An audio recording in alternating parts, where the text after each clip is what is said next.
नमस्कार, मैं प्रिया राज। आप देख रहे हैं एक न्यूज़ 24। आपको बता दें, केंद्रीय मंत्री चिराग पासवान के चर्चाएं तो हमेशा से तेज रहते हैं, लेकिन आपको बता दें कि आने वाला बिहार विधानसभा चुनाव हर किसी के लिए चुनौतीपूर्ण होने वाला है। ये बातें तब से उठनी शुरू हो गई है जब से लगातार चिराग पासवान के तेवर और बातें बदले नजर आते हैं।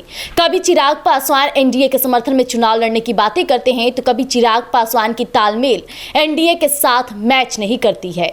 आज इन्हीं पहलुओं को जोड़ेंगे और साफ तौर पे आपको सच्चाई से रूबरू कराएंगे, जिसके लिए मेरे साथ मेरे दोनों सहयोगी यानी अभी राहुल और हमारे साथ साहिल मौजूद है। तो सबसे पहले बात करते हैं साहिल जी से। साहिल, लगातार केंद्रीय मंत्री चिराग पासवान होली का पावन त्योहार मना रहे थे। इस बीच कई वीडियो सोशल मीडिया पे उनके चर्चे में बने रहे, जहां उन्होंने कई सुरक्षा कर्मियों के साथ नृत्य भी किया है।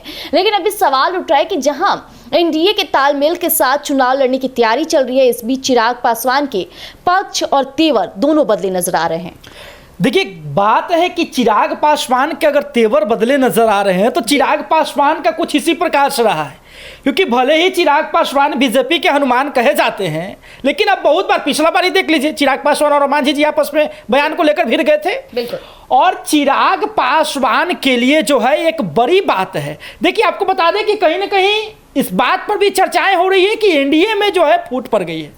जी है, एनडीए टूटने वाली है, उसकी दरारें दिखनी शुरू हो गई है। विपक्षी बार बार इस बात को कह रहा है। तो कहीं ना कहीं आपको बता दें कि जो मामला है सीट शेयरिंग को लेकर के, उस पर अटक रहा है कि क्या चिराग पासवान को मनचाहा चीज नहीं मिला तो वो एनडीए में रहेंगे क्या। एनडीए के जो मुख्य 5 घटक दल हैं, उसमें से अगर सब लोग अपने अनुसार सीटें मांगेंगे तो किसको नुकसान होगा, किसको फायदा होगा, कौन एनडीए के साथ रहेगा, कौन अकेले लड़ेगा।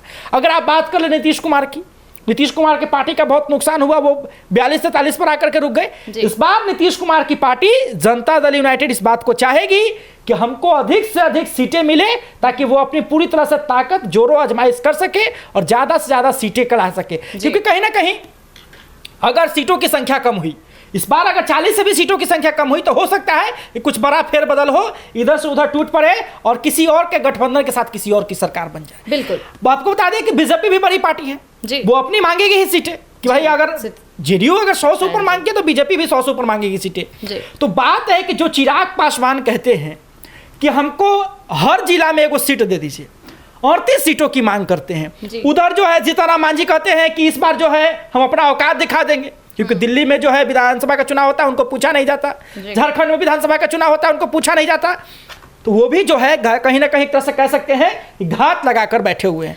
लेकिन साहिल जी, गौर फरमाने वाली बात है कि जहां आपने कहा कि जो सीटें मांग करते हैं चिराग पासवान, लगातार झारखंड विधानसभा की आपने जिक्र की, हालांकि वहां से जीत हासिल की है, लेकिन दिल्ली विधानसभा सीट पर जहां वो कई दावेदार खेल रहे थे कि हम कई सीटों पर चुनाव लड़ेंगे, एक सीट मिलता है वो भी वो हार जाते हैं। तो आपको क्या लगता है, क्या बिहार में जो 5 घटक दल हैं एनडीए के, क्या चिराग पासवान को आगे आने देंगे?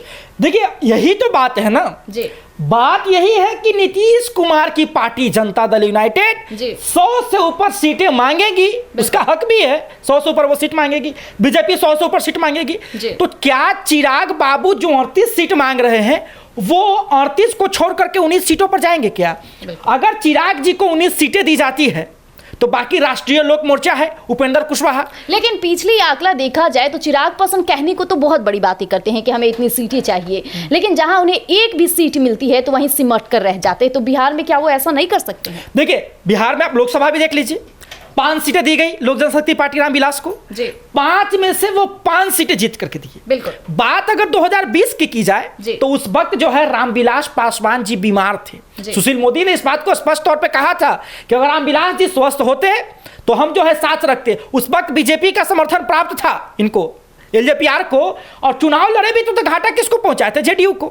तो आपको बता दें कि कहीं ना कहीं अगर चिराग पासवान जी को कुछ सभी पार्टियां चाहेगी, जो भी घटक दल है उसके साथ में, या तो वो अकेले लड़े, बीजेपी तो चाहेगी कि भाई उनको दे, जेडीयू भी चाहेगी कि उनको साथ ही में लड़ाया जाए, क्योंकि अगर वो हटेंगे अलग से लड़ेंगे तो नुकसान वो जेडीयू का ही करेंगे। राहुल जी, क्या लगता है आपको कि चिराग पासवान जिस तरह से झारखंड विधानसभा में सिमट के रह गए, दिल्ली विधानसभा में सिमट के रह गए, क्या बिहार में सिमट कर रह पाएंगे? बिल्कुल नहीं।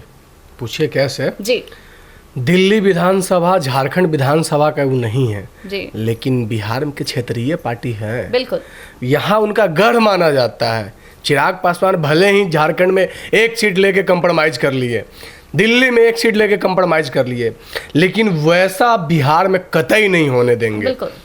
एक तरफ जहां जिस पार्टी का 5-5 गो सांसद रहे, अगर मिनिमम सीट की बात करती है तो एक सांसद क्षेत्र में, एक लोकसभा में 5 या 6 विधानसभा आता है। अगर मिनिमम 5 मान के चलते तो 25 सीट तो उनका ऐसे बनता है कि आपको लग रहा है कि वो 20 से नीचे सीट लेके मान पाएंगे, जहां उनका 5 सांसद 25 सीट की दावेदारी देकर उनको इतना मजबूत बिहार में बनाया है, वो 10 सीट और 20 सीट लेकर सिमटने वाले तो बिल्कुल नहीं। और बात सुनिए, होली का त्यौहार तो बस एक बहाना था, असली तो शक्ति प्रदर्शन दिखाना था इनको।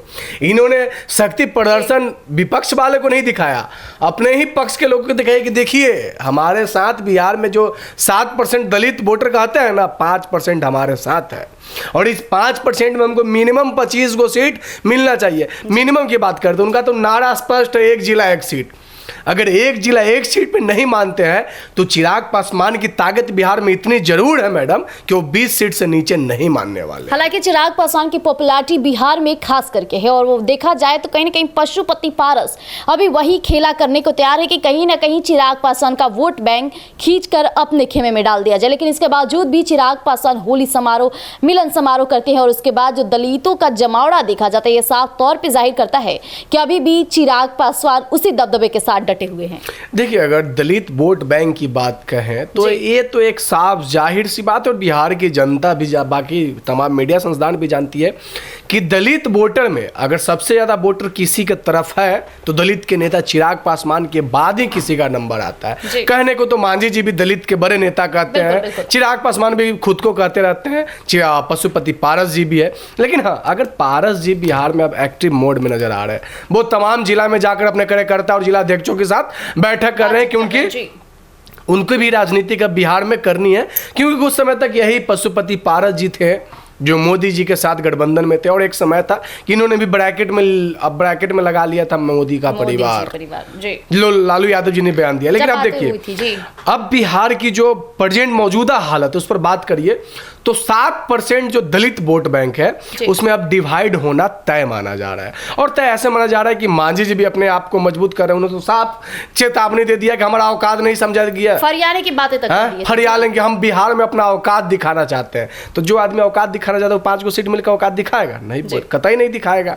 उन्हें भी सीट, वो भी तो 20 सीट की मांग कर रहे हैं। तो देखिए मैडम, अब स्थिति साफ जग जाहिर है कि अभी तक चुनाव की समय नजदीक आ रही है, एनडीए में सीट बंटवारे को लेकर लगातार प्रदेश अध्यक्षों की मीटिंग ताबड़तोड़ हो रही है। अभी तक 7-8 बार मीटिंग हो गई, लेकिन अभी तक किसी भी पार्टी की तरफ से स्पष्ट नहीं किया गया है कि हमारी पार्टी कितनी सीटों पे लड़ेगी। और जब उनसे सवाल किया जाए तो उन्होंने साफ दौर पे कहते हैं कि शीर्ष नेता सीट बंटवारा का तयन करेंगे। जी, हालांकि अभी आपने हमारे दोनों सहयोगियों को सुना। हालांकि सीट बंटवारे की लड़ाई में कहीं ना कहीं केंद्रीय मंत्री चिराग पासवान के साथ साथ जीतन राम मांझी और कई ऐसे चेहरे जो फंसे नजर आएंगे, और इसका पूरा असर कहीं ना कहीं एनडीए और जदयू पार्टी पर पड़ने वाली है, क्योंकि लगातार जो बयानबाजियों का दौर शुरू हो रहा है उस बीच नीतीश सरकार पर भी सवाल उठ रहे हैं।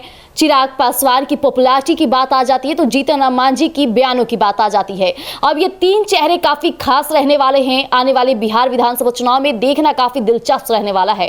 तब तक के लिए हमारे साथ जुड़े रहिएगा एक न्यूज़ 24 पर। धन्यवाद।